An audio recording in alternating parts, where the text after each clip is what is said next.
everyone, welcome back, or welcome if you're new. I'm Rachel, and today I am sharing a special Easter video, and I am going to attempt to do something with all of this candy and a couple of cake mixes. It is actually Easter Sunday, and we are getting together with our family, and I am making a couple of desserts to bring to our family potluck. I'm going to use these pecans, some coconut flakes, and some cream cheese frosting and make a carrot cake and also a Peeps Bundt cake. So to get started, I'm just going to prepare this boxed carrot cake just like it calls for on the directions. And I was wanting to dress this up a little bit, and I wasn't quite sure how to do it. And I usually like to shred up carrots and add lots of moist, spicy, sugary carrots to my carrot cake, but I didn't get a chance to shop the way that I wanted to. I just wasn't prepared, and that happens sometimes. But I did run out and find one box of carrot cake mix in the store, so I grabbed that up. And while I was there, I found these cute little not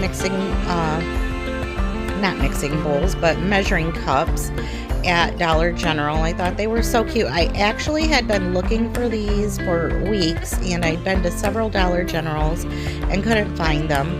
But on this day, there they were. So $5. I thought they were meant for me, and I picked them up. So I am just adding some oil and the eggs and the water, just like the box calls for. Now, I could have just went with that and put some cream cheese frosting on it, but I wanted to do a little something special. And because I want a really super moist carrot cake, that's how I like my carrot cakes. I decided that I would do the better than you know what version, but I decided I would change the name of this carrot cake because it's Easter. And so I just decided that I would rename this carrot cake Better Than the Easter Bunny's Carrot Cake. So we're going to do the poke cake like you have probably seen before, where you bake the cake, you poke the holes, and then you pour the sweetened condensed milk over top, because I always have a can or two of sweetened condensed milk in my baking tote in my pantry. And so then I'm just going to add a cup of shredded carrots. Now these are the sweetened, did I say carrots? It says coconut. So anyway, it's sweetened shredded coconut, and I'm putting 1 cup of this into my cake batter, and I'm just gently mixing that in. It says to fold it in, but you know me, I do what I want. So I just mixed it in very lightly just to get it mixed in and not like chopped up anymore. I'm using a glass cake pan or casserole dish. This is probably a 13 by 9. And so then I'm just going to pour my batter in and pop it in the oven for 350. And that's it, just like it calls for on the box. And so then once this is all baked and the toothpick comes out clean, then I'm just going to set it aside and let it completely cool before I go on any further and start poking my holes.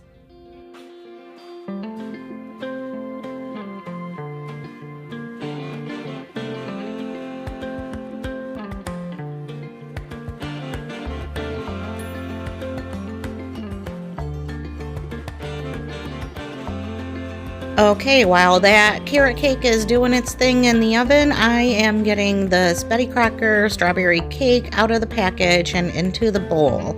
And I am not sure, tell me what you think about cake mix brands. Now, my mother-in-law used to tell me many, many years ago when I was super young that she hated baking with Betty Crocker cake mixes and that she preferred Duncan Hines, and I just thought that it made no sense that they were all the same. But she also said the same thing about Pillsbury. Duncan Hines was her favorite. I don't know that I have a favorite, but I'm gonna just agree that there was a difference in the brands. I have noticed since I've made quite a few box cake mixes now in my lifetime that they're all good, but I do think that sometimes the Duncan Hines just bakes up better in some way. I'm not sure. Can't put my finger on it. So anyway, like I said, we're just going to prepare this strawberry cake mix according to the package directions. And I'm going to use my bundt pan for this cake mix just to get a cute, easy, Eastery cake out of it. Now, I am not super happy with the way that my decorating skills turned out, but baking is not really my thing. So when I attempt something like this, I am okay with how it turns out no matter what. I mean, it's not Pinterest worthy. It's more like that show Nailed It on Netflix, if you've ever seen that, where people try to replicate a item or whatever that looks really good, and then sometimes theirs look kind of wonky. That's my stuff. So anyhow, it is what it is, and you know, sometimes it's just the effort, and kids don't care. They just are like, ooh, it's got peeps on it, that looks good. It's got sugar and sprinkles. So anyway, I'm not too hard on myself when it comes to stuff like that.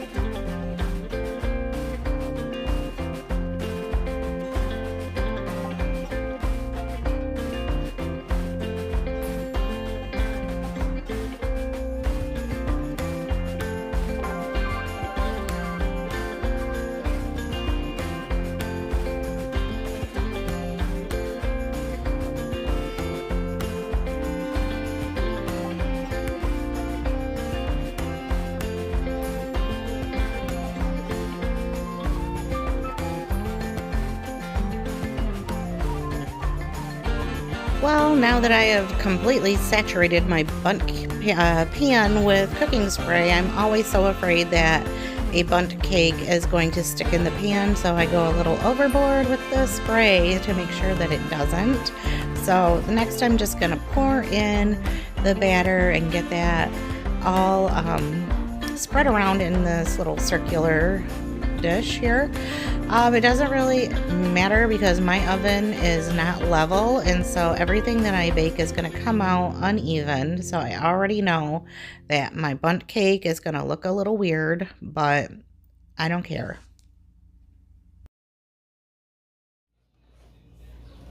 And so I am just switching out cakes and baking my strawberry bundt cake, and this carrot cake is now cooled and ready for me to complete. And so I'm just setting it out and getting a spoon or a spatula or something with a round end so that I can poke my holes in it, and then voila, YouTube magic, my strawberry bundt cake is done. I told you it'd be uneven, but oh well.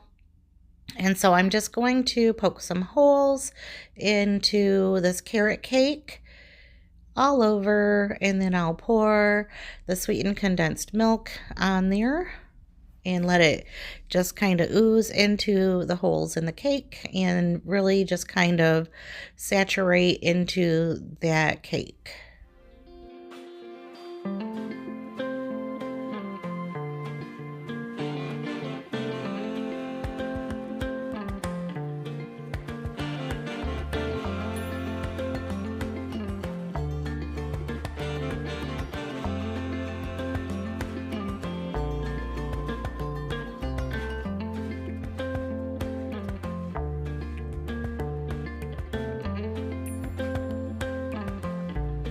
And then here you'll see that I'm thinking I need more holes because the whole cake isn't going to be soaking up this sweetened condensed milk.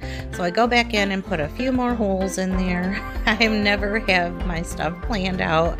I envy people who have their stuff all together because that's just not the kind of person that I am. but I always seem to make it work, so that's what counts.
And now that I have that sweetened condensed milk all over the cake, then now it's time to figure out how I'm going to actually frost this cake, because I have to have my cream cheese frosting on my carrot cake. And I did not think this all the way through, so I wasn't really sure how I was going to do it.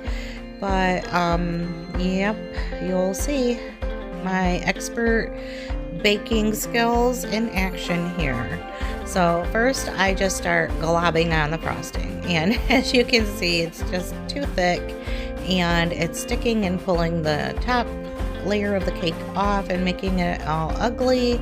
So I stop myself right there and I pop it into the microwave for about 10 seconds was all. So while that's in the microwave, I'm attempting to kind of scrape off some of this thick glob of cream cheese frosting without totally tearing off the top layer. So I'm just kind of gently spreading that out and kind of scraping off the top layer of the frosting without going all the way down, if that makes any sense. So meanwhile, I'm getting my frosting out of the microwave and stirring it up, and I just decided I'm going to kind of sort of just pour it on top and then smooth it over. And that was a really good idea, and I'm sure some of you probably already knew that, and that's why you're the cake decorators and I'm not. So anyway, this was much easier to put on the cake and smooth it out, and it just kind of mixed in with that sweetened condensed milk and made it really good.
these types of cakes are so forgiving. As you can see, I made a few mistakes, which I went to the end. And then here is the finished cake after people had already been digging into it. And I just wanted to show you how delicious the inside looks without it. And here is my piece, which I actually had the next day. So as I'm getting this Easter bud cake ready, I just want to mention real quick how special this video is to me today, because for one, this is my 100th video that I've uploaded on YouTube, and also it is an Easter video, which just happens to be the very first holiday that my husband Bill and I spent together. It was shortly after we moved in together, and it was also the first family holiday that we spent with all of my kids and met everybody for the first time. And also that year was also a year that Easter fell on his birthday. So very sentimental to me. So I'm very happy that it all kind of lined up 5 years later, that I would be here on YouTube sharing videos with you all, what my family eats and just how we celebrate together. And it would just happen to all kind of have a little bit of a relative significance going on. And so that's that. And I am just kind of winging it here with this cake. As you can see, I realize now that maybe I could have worked my frosting a little different, and if I ever do a bundt cake like this again, which I will maybe warm up my frosting a little more and do smaller squiggles. But oh well, that's kind of neither here nor there at this point. So all I did was fill the middle with some jelly beans, add the sprinkles that came with the frosting mix, and then I just worked and played around with these peeps until I figured out a way that they look kind of sort of cute in the middle there. And I got a lot of compliments on this cake as well. Everybody thought it was super cute. The kids were very fascinated by it, and I would see them walking around with big, huge chunks of this cake and think, oh my goodness, what have I done? Their poor parents. They're all sugared up. But anyway, it was fun, and when you don't have a lot of ideas or whatever, it's pretty easy to throw something like this together, and everybody thinks that it was super impressive. So there you go. And now that our 2 cakes are ready to go, we are gonna load them up and get going to our family Easter gathering. I don't know what I was doing and why I didn't take more pictures, and I didn't get any photos or videos of the food, but we had tons of it. Your traditional ham and potatoes, baked macaroni and cheese, and deviled eggs, and lots of yummy desserts. So we had a really great time at our son and daughter-in-law's house, and we had a giant Easter egg hunt for all of our grandkids, and I think only 2 were not our grandkids, and here is our youngest one, not ready to Easter egg hunt yet, but maybe next year. Thank you so much for coming along for this bonus video, and I hope that you enjoyed and that you'll consider subscribing, and I'll see you in the next one. Bye for now.